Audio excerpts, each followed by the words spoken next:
Assalamualaikum warahmatullahi wabarakatuh. Sahabat beriman, apakah kamu masih ingat kasus pembuat air zam-zam palsu beromset 1,8 M yang akhirnya diamankan polisi? Jika kamu lupa, kami akan tampilkan lagi kasusnya.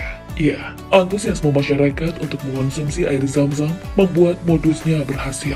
Air zam-zam memang diketahui memiliki banyak khasiat dan selalu dijadikan oleh-oleh bagi para jemaah haji dan umroh. Yang mengejutkan, alirannya yang deras dan tak berhenti disebut-sebut bisa menenggelamkan bumi. Apa yang bisa menahannya? Lalu kenapa air zam-zam dianggap begitu suci dalam Islam? Tonton video ini hingga akhir agar tidak sesat. Kehadiran air zam-zam memang sebuah anugerah yang tak ternilai bagi masyarakat Arab. Tanpa ada aba-aba sebelumnya, tiba-tiba air mengucur deras dari sebuah sumur. Ketika putra Nabi Ibrahim, yakni Nabi Ismail alaihissalam kehausan dan bahkan hampir dehidrasi, menangis di padang pasir bersama sang ibu Siti Hajar. Tak tega melihat sang anak menderita, apalagi kondisi padang pasir juga amat gersang dan panas. Akhirnya Siti Hajar berlari 7 kali bolak-balik di tengah gurun antara bukit Safa dan Marwah. Saat itu, Nabi Ibrahim sedang tak bisa menolong anak dan istrinya karena diperintahkan oleh Allah untuk meninggalkan mereka di lembayang tandus tersebut. Tak ada satupun orang yang bersama dengan Siti Hajar dan Ismail. Setelah bolak-balik selama 7 kali dan berada di Bukit Marwah, yang mendengar suara yang ternyata adalah suara Malaikat Jibril. Malaikat Jibril saat itu memukulkan kakinya di atas tanah. Lalu tiba-tiba muncullah pancaran air. Si Hajar yang kegerangan dan penuh syukur langsung mengambil air tersebut dengan tangannya, lalu dimasukkan ke dalam wadah. Tapi ajaibnya, air mengalir semakin deras. Siti Hajar akhirnya meminum air tersebut, lalu memberikannya kepada Ismail. Hingga hari ini, air zam-zam terus mengalir dan bisa dinikmati oleh muslim dari penjuru dunia.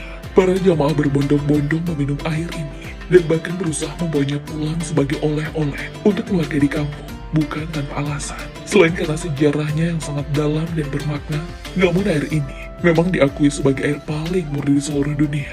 Penelitian menyebutkan jika air zam-zam aman dari kuman dan bakteri, sehingga sangat aman dikonsumsi langsung meski tak dimasak terlebih dahulu. Pernah juga ilmuwan membuktikannya dengan sinar ultraviolet. Ketika disorot, sama sekali tak ditemukan kuman atau bakteri yang biasanya terkandung pada air lain. Nat Piper, seorang ilmuwan asal Jerman, juga menyebut jika kandungan mineral pada air zam-zam sangat kaya dan mampu meningkatkan energi yang sangat baik untuk sistem jaringan tubuh. Bahkan air pegunungan Alpen sekalipun dikabarkan belum semurni air zam-zam. Air zam-zam mengandung senyawa bikarbonat sekitar 366 mg per liter. Sementara air dari pegunungan Alpen hanya berkisar 357 mg per liter. Biasanya orang-orang juga akan menjadikan air zam-zam sebagai obat penawar dari segala penyakit. Ternyata ini bukan hanya sekedar desas-desus belaka, namun sebuah penelitian yang melibatkan Hani Salam Mahmud dan kawan-kawan yang berjudul Zamzam Water is Pathogen-Free, Uricosuric Hypolipidemic, and Exert Tissue Protective Effects, Relieving BBC Concern, menyebut jika air zam-zam bisa mengurangi kolesterol dan memperkuat daya metabolisme seseorang. Hal ini juga memang telah dijelaskan oleh Rasulullah SAW dalam sabdanya. Air zam-zam itu sesuai dengan apa yang diniatkan peminumnya. Satu hal yang juga sangat mengagumkan pada air zam-zam, yakni airnya yang tak pernah kering. Hal ini pernah diteliti oleh Profesor Geologi dan Sumber Daya Air di Institut Riset Afrika, Prof. Abba Sharaki, yang diungkapkan pada Egypt Today. Karena ini pula, banyak oknum yang senang memanfaatkan popularitas dan manfaat air zam-zam untuk keuntungan pribadi. Salah satunya yang kami tampilkan di awal video tadi. Seorang pria yang mendapat keuntungan sebesar 1,8 miliar dengan menjual air zam-zam palsu. Lalu bagaimana membedakan air zam-zam yang asli dan yang palsu? Pertama, biasanya air zam-zam asli kemasannya hadir dengan tulisan Arab. Kardusnya juga masih ditempeli oleh boarding pass pesawat dari bandara. Selanjutnya, jangan lupa untuk mengocok galon tersebut. Jika airnya berbusa, maka bisa dipastikan yang kamu beli bukan air zam-zam karena meski dikocok, air zam-zam tak akan berbusa. Rasa air zam-zam juga berbeda dengan air pada umumnya. Rasanya agak getir, seperti air tanah, dan teksturnya mirip dengan air kelapa. Perbedaan lainnya bisa dilihat dari ketahanan air zam-zam ini. Air zam-zam bisa bertahan lama dalam kemasan, sehingga warnanya pun tak akan berubah. Berbeda dengan air-air lain yang bisa menguning seiring berjalannya waktu. Cara yang paling susah adalah pengecekan total dissolved solid atau TDS air. Satuan ini mengukur total padatan mineral, garam, atau logam yang terlarut dalam sejumlah volume air. Tapi, ini memang harus melalui uji lab terlebih dahulu untuk bisa memastikan secara yakin jika yang dikonsumsi memanglah air zam-zam asli atau palsu. Bagi yang melaksanakan haji atau umroh, mereka tentu tak khawatir jika yang mereka konsumsi asli atau palsu, karena bisa langsung dikonsumsi dari sana. Air inilah yang membantu umat muslim ketika kehausan saat menjalankan ibadah.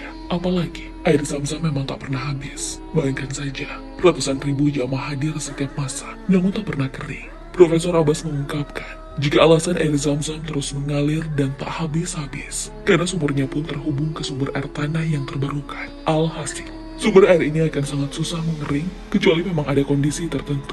Mungkin banyak yang bertanya-tanya, bagaimana mungkin daerah tandus bisa menghasilkan banyak air dan bahkan tak habis-habis? Ia juga menyebut, jika sumber airnya berasal dari hujan di Mekah, Mekah merupakan daerah pegunungan, dan salah satu lembahnya berisi lembah Ibrahim yang menyimpan sumur zam-zam di daerah dataran rendah.